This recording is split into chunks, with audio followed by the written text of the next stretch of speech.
And so I want to thank you all for being here today, particularly the young people who are the heartbeat of this movement.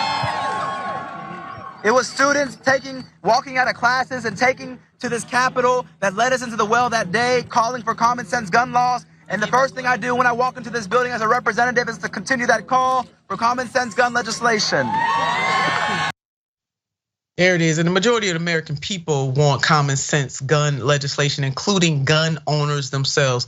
The only people who don't want that are the people who are controlled by the gun lobby. Hear me clearly when I say that. And every time we do a story about guns and how they are abused and how these folks act like the Second Amendment is absolute, we're gonna continue to remind you that most gun owning Americans want common sense gun reform, and the only group does not want it is the owner, donor, control politicians. Check out this tweet from Representative Jones on his new legislative proposal, filed to Protect Kids Not Guns Act today because action can't wait.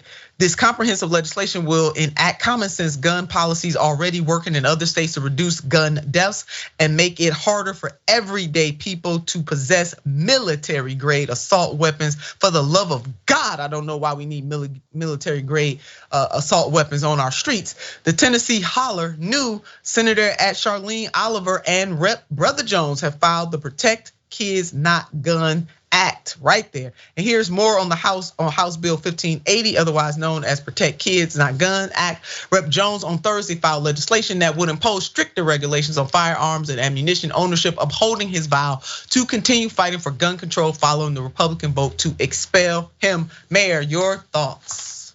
I love the ability and the thought of this young elected class to say to white supremacy, you will not silence me, you will not shut me up, and your tactics to expose me will have my people put me back in position to run my mouth louder. These brothers are more empowered to do just what they're supposed to do, and that's justice. I'm happy. I am too, and they did it quickly. He didn't waste any time. He might as well have just walked on in there and said, "How you like me now?"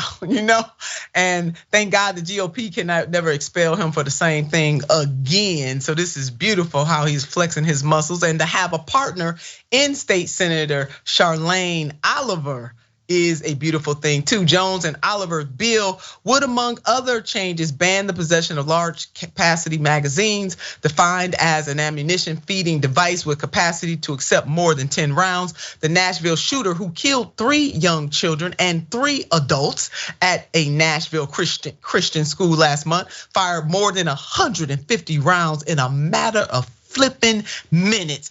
Disgusting, Mayor, to quote you for today. Furthermore, the new legislation would also add restrictions on who can sell guns and require that Tennesseans under an extreme risk protection order, meaning they're deemed a threat to themselves or others, immediately surrender all firearms or ammunition in their possession, as well as any handgun carry permit to Tennessee authorities. Thank you, Jake Johnson. How many dreams for reporting this. Go ahead on Representative Justin Jones, Justin Pearson, Representative, we looking at you too.